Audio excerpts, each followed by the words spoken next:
Goeienaand en welkom in die Republiek van Zuid-Afrika. Ons het al baie belangrike en invloedryke mense op hierdie show gehad. Maar vanaand is die koning hier. He has an honorary doctorate in music from the University of Witwatersrand, honorary doctorate of law, honorary doctorate of humane letters, Dartmouth. Ek word so nervous terwyl ek hierdie goed lees, College USA.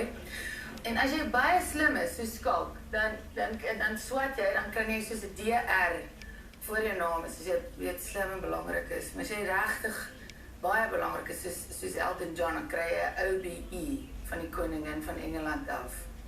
It's the Order of the British Empire. And there's only one guy that I know of in South Africa that has that, and that is Johnny Clegg.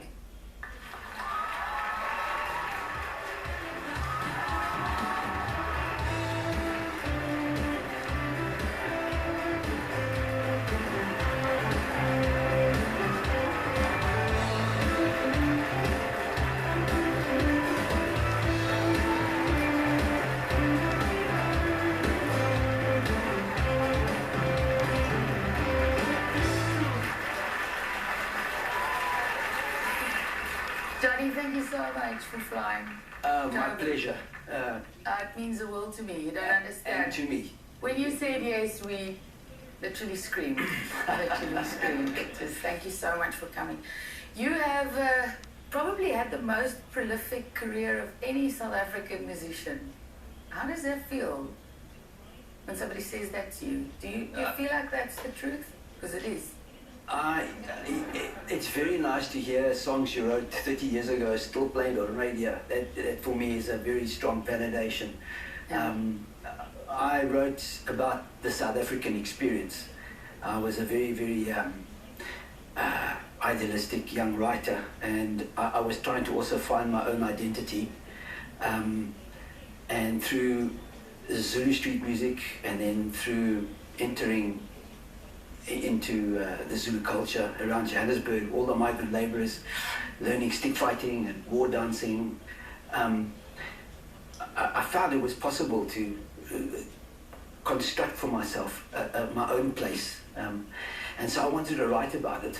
But Zulu culture, people have a passion for scrapbooking or Yes. golf. Yes.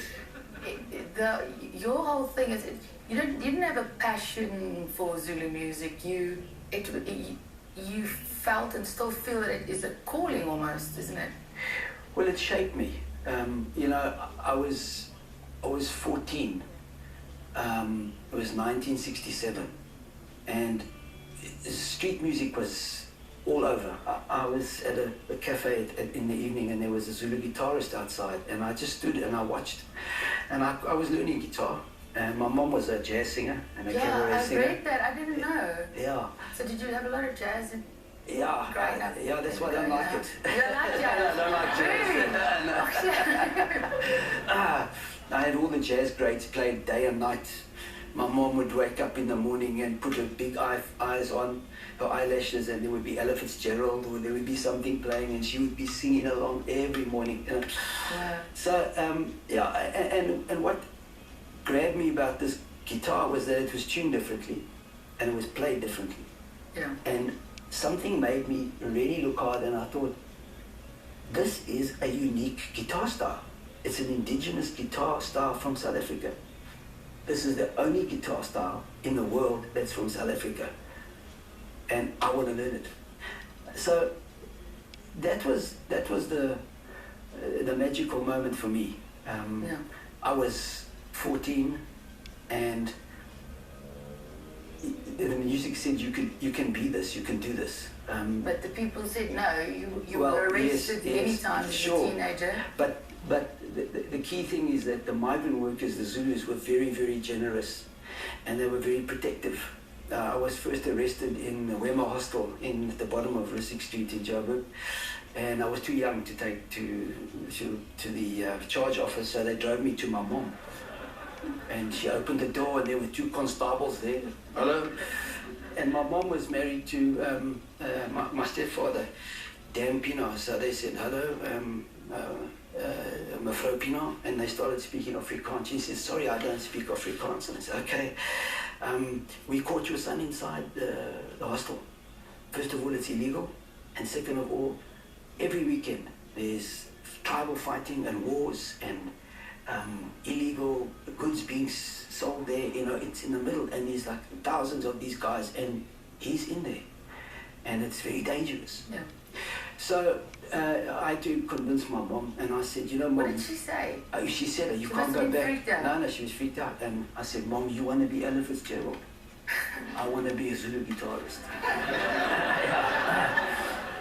There was something also which I identified. I couldn't say it, but looking back now, it was that I realized that these people they were at the bottom of the pile, but they had a warrior culture. They had a warrior worldview. Life is hard and tough, and you have to have the gees and the stamina, the life stamina to deal with all of it. And there's a plan. You can always make a plan. Yeah, to navigate. Yeah. I think that was the key, because the music is important, all the other stuff, but for me the dance clinched it. That was my first. Well, it was my second love. The first love was the guitar, but then when I normally as a Zulu you dance the dance in your district, so you dance one dance, and then by the time you're 30, 35, you stop. I learned 3. I learned Bata, and I learned Ishameni, and then in 1978 I saw a dance called Mzansi, and I learned that one, and that's the one that we used in Juluga and in Savuga. Okay, your move that we all know. Yes, that one. It was for me a very important way of shaping myself, finding who I was, and using another culture's ideas about masculinity and about values of stubborn determination. Wow. You're going to that one thing. I've also got to do that one thing. Also got to learn that other culture, from another culture that I have no interest in, and that's the marketers that are trying to sell products on TV. Okay. We're going to go to a quick ad break. A couple of things. Moenie weggaan nie. Kyk 'n bietjie wat is daar te koop al buite. Ons is nou terug met Zoid.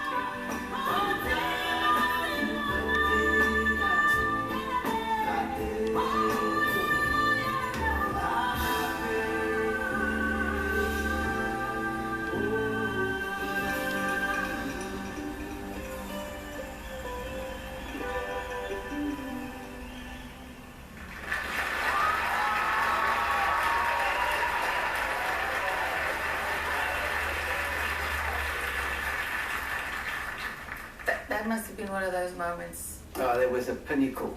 It was a zenith. It was I wrote that song 11 years before, in 1986, in the state of emergency.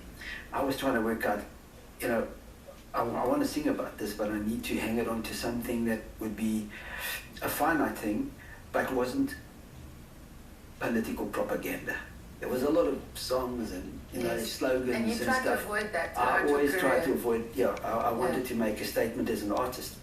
I know the song of God, you know that. Yeah. It's my ultimate. I've sung this song so many times, and it just, for me, it's difficult to sing it. There's so much emotion in the melody, the words. Yes. Delda's actually here tonight. His first date is here tonight. I saw it. That song transcended, It was it was banned immediately, but it became an underground hit here. Yeah. And then when it released overseas, it went to #1 in France, Switzerland, Belgium. Did you always play the PRS? I must say, there's so many. It's just a random question. Because all your guitars have this weird hook. Yes, it looks yes. like a kitty that you can, Yes. Always the neck stock, the headstock is weird, and then your left hand, and it was like, the No, way that you play is always like, how do you do Yes. it? Is it obviously now, I know somebody taught you in Yeah. a different way, but I choose guitars for all the wrong reasons. I choose guitars because they're light and they're thin body, so I can move. because you want to dance. I want to dance. On a serious note, you were diagnosed with cancer 2 years ago. Yes. You've spoken about it. It must have changed your life. Yeah. How did it change your life? Well, I think, I think that we all have our own coping mechanisms that we develop through life.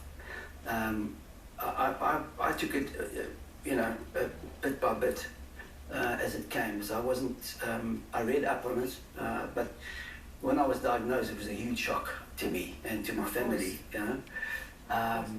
Pancreatic cancer is a very aggressive cancer, and I was luckily able to have an operation called a Whipple. It's an 8-hour operation, and they take out half your stomach, they take out your duodenum, your gallbladder, your bile duct, and half your pancreas, and then they put you together again. So and I was in hospital for about 20 days, and then I had 6 weeks of recuperation. And on the last week, I played with the Springboks in George. What? Really? Yes, on a chair. Oh, no. And then I went in for 6 months chemo, and that was very hard. And then 2015, I toured. I went to America and Canada, and I did a few other things. And then it came back again, and then I had to go back in for chemo. And I said to my manager, Rods, I don't know, we know that this is a tough cancer, and I'd like to do a final journey show for all my fans here and overseas. So we put it together between March and August. If things, work out. Yeah. Wow. You said tough, Johnny. Inkani. You are. Yeah, Inkani. And you're a family man? Yes. I know Jesse. I've met Jesse before. Is it your only child? No, I've got another son. He's 23. He's a filmmaker. Cool. He did all my last 2 videos. Created both of them. Yes. No. What is the biggest lesson you wanted to teach your sons? Do your job. Complete your projects. The problem with ideas is once you've thought them through, you think they're done. Yeah. You got to manifest them in the world. Yeah. But is that quote to Doris Lessing? It's it was something along the lines of, do what has to be done now. The conditions are always impossible. Always impossible. Keep going. Don't stop. Keep doing it, Yeah. And even like when I was diagnosed, it was very funny because all my Zulu friends always made me feel it's fine. Really? They would phone me from Zululand. So Bafazan is still with me, and he was describing to Sipa in his Sipa phone and said, where's Johnny? He said, no, he's gone to get his fix at the hospital. And Sipa, so he said, well, what kind of cancer he's got? So he says, the cancer, it's like you're sitting in the hut and you've got the insego, which is the main pole that holds up the hut. And for years, the white ants have been going up inside it and eating it out, and then suddenly it collapses. So he says, that's the kind of cancer he's got. But you know where he's gone? He's gone to a special place, and they spray it with doom. and diroach, and they kill it. And that's where he's gone. He's going to get a spray. Wow, I don't want to, but I have to break for another flippin' ad. Ons sien julle net hierna. Welkom terug. Nie baie van julle weet dit nie, maar Scattlings of Africa was actually op Rain Man, die film met Tom Cruise, and was the soundtrack. Julle dit geweet? You've had many movies. Della. Yes. Was George of the Jungle, 1997. Greatheart was a Jock of the Bush fell. Yes. One of my favorite movies. But my first introduction to you was as a child with Cruel, Crazy, Beautiful World. Okay. The video with the crocodile in the river. And it was a year after my mom passed away. Oh. So it meant so much to me. This, you got to swim with a crocodile in the river. You got to swim with a shark in the sea. Yes. And so I've always wanted to ask you, what did you learn from swimming with those crocodiles? Well, it's basically you got to find your way through things, get around things.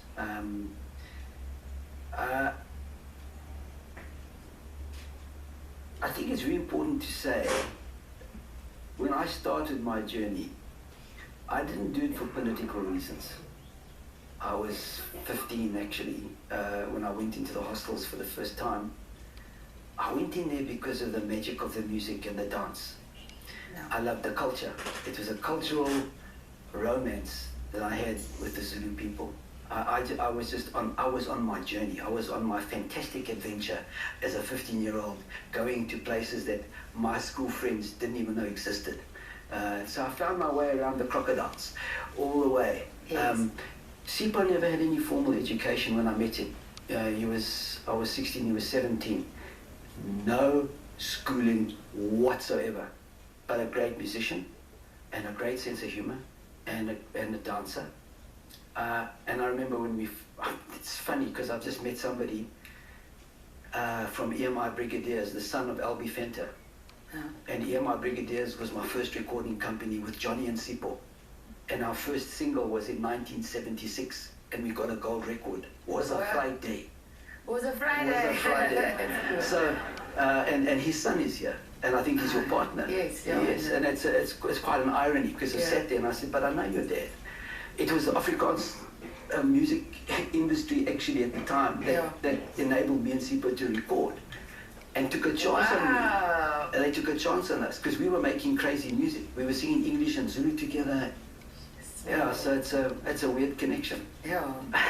Weet jy, Johnny het al baie ver geloop en ons wil meer praat oor, ons wil verder praat oor hoe ver hy geloop. Die hele, daar's 'n groot tema in vanaand se show's journeys, jy weet jou journey en ons die lewe vat jou op jou journey and you've turned your journey into the most beautiful work of art.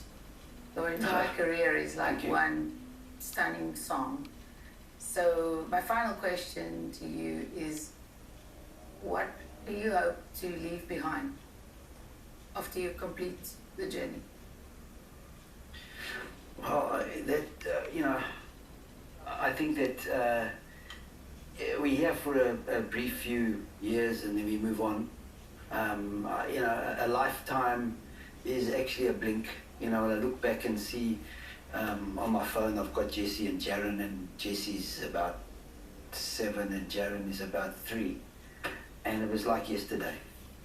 And so time speeds up as you get older. And I think you start to understand that however much you want to leave a legacy, it has to speak for itself. Whatever is left behind, I'm grateful for. But for the most important thing is that I'm grateful that I'm alive now with you and with all of you here. This is a key thing for me because I appreciate life. I'm not in a place of legacy at the moment.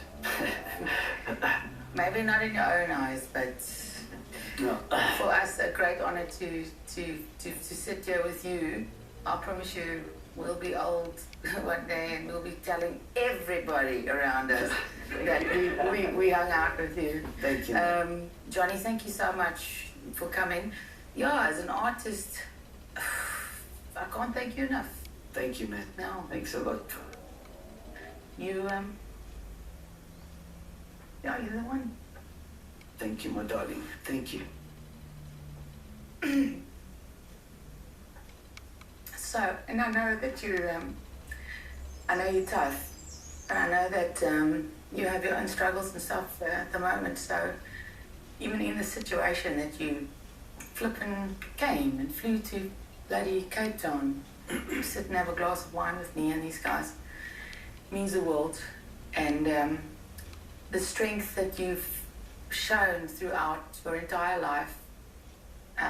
You just, by the way, mentioned that you never knew your dad. You just, by the way, mentioned that, it was tough for you and you wanted to do this music and you just rolled with punches, and that's kind of something that I will take from you. My favorite song, of course, is Spirit of the Great Heart, but I want to ask you to be the minister. Actually, not the minister. I just want to tell you, you are the spirit of the great art in this country. Oh, so thank you so much, John. Thanks, man.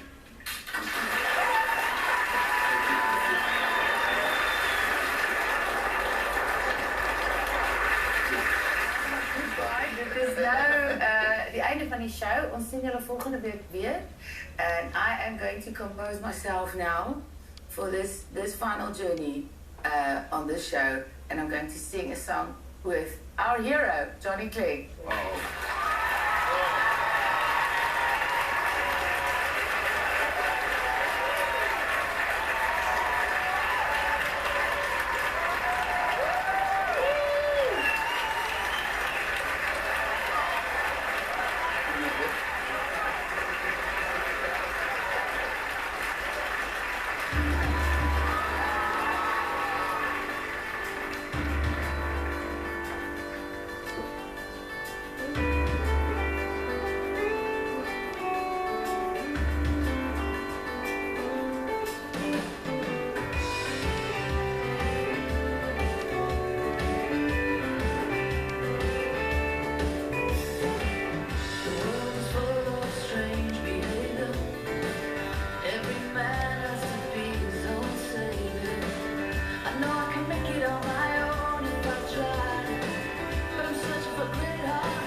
Across the savannah, a hope and a dream at the edge of the